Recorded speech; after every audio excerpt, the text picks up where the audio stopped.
Punganur assembly నియోజకవర్గంలో పెద్దిరెడ్డి రామచంద్రారెడ్డికి వ్యతిరేక పవనాలు వీచాయని, ఆయన ఓడిపోవడం ఖాయం అనేటువంటి రకరకాల వార్తలు ఇప్పుడు సోషల్ మీడియా వేదికగా చక్కర్లు కొడుతున్నటువంటి నేపథ్యంలో ఈ వార్తల్లో వాస్తవం ఉందా లేదా అనే అంశానికి సంబంధించి విశ్లేషణ అందించేందుకు ప్రస్తుతం మనతో పాటు ఉన్నారు ప్రముఖ రాజకీయ విశ్లేషకులు, ప్రముఖ సీనియర్ జర్నలిస్ట్ సిఎస్ రావు గారు. సార్తో మాట్లాడుతాం. సార్ నమస్తే. సార్ నమస్తే.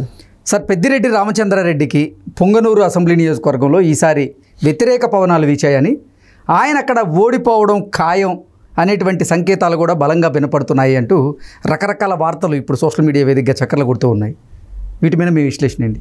సో ఒకటి ఏంటంటే, ఆయన ఓటమి గెలుపు అనే దాని మీద ఒక లోతుగా చర్చకి వెళ్ళడం కంటే కూడా నైతికంగా ఆయన ఓడిపోయాడని చెప్పచ్చు. ఓకే, నైతికంగా ఓడిపోయాడని చెప్పచ్చు రిజల్ట్ రాకముందే. ఎందుకనంటే ఓటమి గెలుపులు అనేవి సహజం. నువ్వు యుద్ధం చేసేటప్పుడు యుద్ధ నీతి అని ఉంటుంది. అలాగే ఎన్నికల్లో కూడా కొన్ని గైడ్లైన్స్ ఉంటాయి, ఎన్నికల కమిషన్ గైడ్లైన్స్ ఉంటాయి, ప్లస్ కొంత నైతికతతో కూడినటువంటి విలువలు ఉంటాయి. వాటికి అనుగుణంగా నువ్వు యుద్ధం చేయాలి. నువ్వు యుద్ధం ప్రారంభంలోనే ఏం చేసావు? కిడ్నాప్ చేసావు ఏజెంట్లని. అంటే దాని అర్థం ఏంటి? నైతికంగా అతను ఓడిపోతున్నాడు అనేటువంటి అభిప్రాయానికి వచ్చిన తర్వాతనే కదా నువ్వు ఏజెంట్లని కిడ్నాప్ చేసేది. అదర్వైజ్ కిడ్నాప్ చేసే అవకాశం లేదు కదా. నువ్వు గెలుస్తావని చెప్పి తనకు నమ్ముకుంటే అతనికి కిడ్నాప్ ఎందుకు చేస్తారు? ఎంతమంది 100 మంది ఏజెంట్లను పెట్టుకున్నా కానీ ఎలక్షన్ జరిగితే తనకి అభిప్రాయం లేదంటే ప్రజామోదం ఉంటే గెలుస్తాడు కదా. ఏజెంట్లు కిడ్నాప్ చేయాల్సిన అవసరం ఏంటి? ఏజెంట్లు కిడ్నాప్ చేసాడంటేనే నైతికంగా ఆయన ఓడిపోయినట్టు. సరే, ఇంకా రేపు పోలింగ్ జరిగిన తర్వాత, అంటే పోలింగ్ అయిపోయింది కాబట్టి కౌంటింగ్ రోజు ఈవీఎంల్లో ఓట్లు ఉన్నాయి. ఆ ఓట్లు బయటకు వచ్చిన తర్వాత ఆయన గెలిస్తే గెలవచ్చు కూడా, దాన్ని ఏమి మనం కాదంటలా. బట్ నైతికంగా అయితే ఆయన ఓడిపోయాడని చెప్పడానికి ఆ ఇన్సిడెంట్ ఒకటి చెప్పచ్చు. పోలింగ్ ముందు చేసినటువంటి అరాచకాలు కూడా అలానే ఉన్నాయి. అసలు ఆయన్ని పొంగనూరు పులి అని పిలుచుకుంటారు వైఎస్ఆర్ కాంగ్రెస్ పార్టీ వాళ్ళు. చంద్రబాబు నాయుడు భాషలో చెప్పాలంటే పొంగనూరు పిల్లి. ఆ పులి కాదు, పిల్లి అనేది ఆయన చెప్తుంటాడు. సో ఈయన ఏం చేశాడు? కుప్పంలోనే వాడగొడతాను నేను చంద్రబాబు నాయుడు అని ఆయన రకరకాల ప్రయోగాలు చేశాడు. లాస్ట్కి అసలు పొంగనూరులోనే ఆయన గెలుస్తాడా లేదనేది నాకు నిన్న చిత్తూరు అతను కనిపించి నాతోటి అన్నాడు. నిజమా అన్న?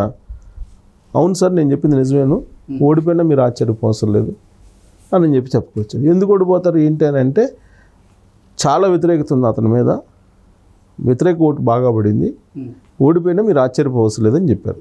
బట్ మనకు వస్తున్నటువంటి సర్వే రిపోర్ట్లు కానీ లేదంటే పోలింగ్ తర్వాత వస్తున్నటువంటి అభిప్రాయాలు కానీ ఇవన్నీ చూస్తే గెలిచే అవకాశాలు ఉన్నాయి.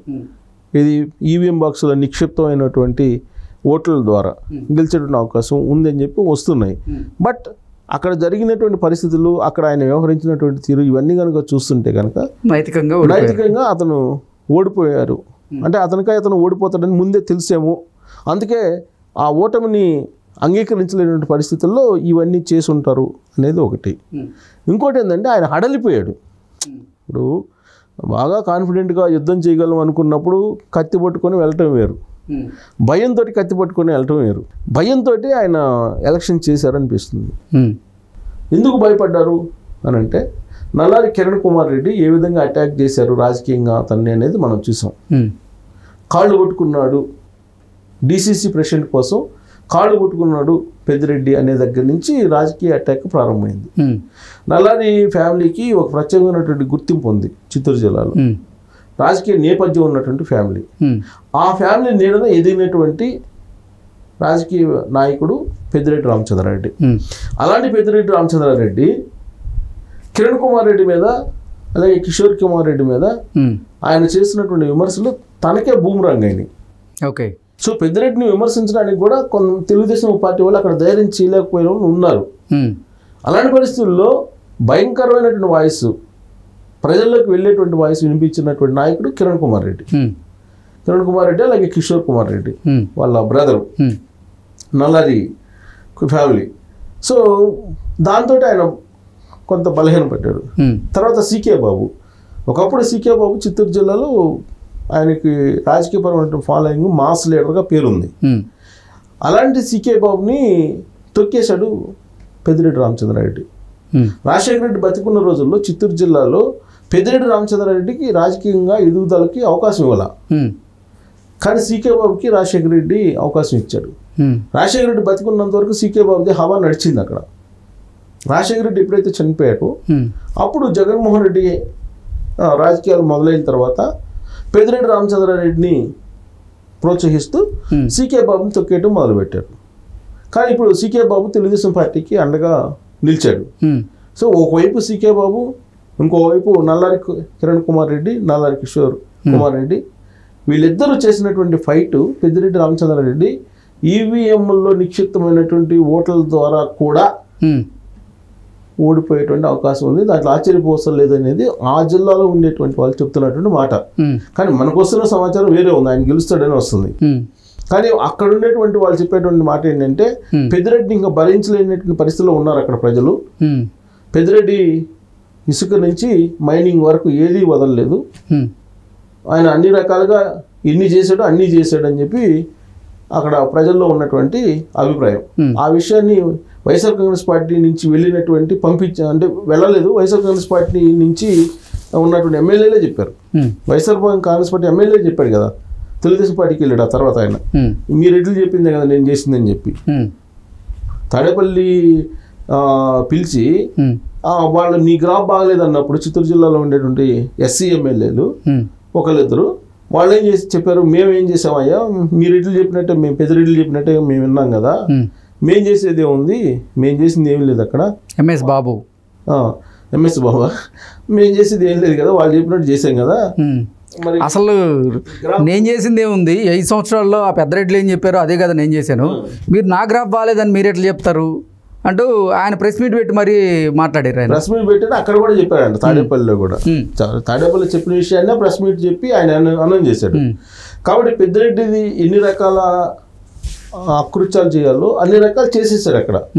ఇంకోటి అత్యంత దారుణమైన మర్చిపోలేనటువంటి సంఘటన ఏంటంటే శ్రీకాకుళం ఉత్తరాంధ్ర నుంచి వాళ్ళు చంద్రబాబు నాయుడు అరెస్ట్ని నిరసిస్తూ తిరుమల తిరుపతి దేవస్థానానికి వాళ్ళు సైకిల్ యాత్ర చేశారు. అది కూడా దళితులు, 5 దళితులు.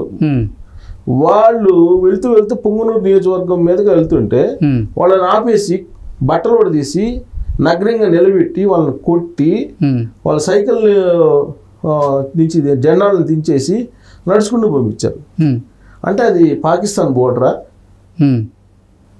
అనిపించింది చూస్తుంటే. అంటే ఆ పొంగనూరులో ఇక ఏమి మాట్లాడకూడదు, ఎవరు మాట్లాడకూడదు, అదొక డెన్ లాగా అయిపోయింది. ఆ డెన్లో ప్రజలు ప్రజాస్వామ్యయుతంగా ఉండాలనుకుంటారు కానీ డెన్లో ఉండాలనుకోరు. అక్కడ పెద్దిరెడ్డి రాజ్యాంగం ప్రకారం ఉండాలని ఎవరు అనుకోరు. సో అంత వ్యతిరేకత ఉంది. కాబట్టి పెద్దిరెడ్డి రామచంద్రారెడ్డి ఓడిపోయే అవకాశం ఉందనేది చిత్తూరు జిల్లా వాళ్ళు చెప్పిన మాట. దానికి రీజన్ కూడా చెప్తున్నారు. రామచంద్ర యాదవ్ పోటీ చేశారు కదా, అతను ఓట్లు చీల్చే అవకాశం ఉంది, కాబట్టి పెద్దిరెడ్డి రామచంద్రారెడ్డి ఓడిపోతారు అనేది కూడా ఒక ఈక్వేషన్ చెప్తున్నారు. సరే, అందుకే నేను చెప్పింది గెలుపు ఓటములు ఎలా ఉన్నా ఆయన మాత్రం హడలిపోయారు నైతికంగా. ఒకవైపు కిరణ్ కుమార్ రెడ్డి, ఇంకొక వైపు సీకే బాబు, ఇంకొక వైపు ఆయన ఏజెంట్లు కిడ్నాప్ చేయడం, ఇవన్నీ చూస్తే కనుక హడలిపోవడంతో పాటు నైతికంగా ఆయన ఓడిపోయాడని చెప్పొచ్చు మనం. Okay sir, thank you so much. Thank you.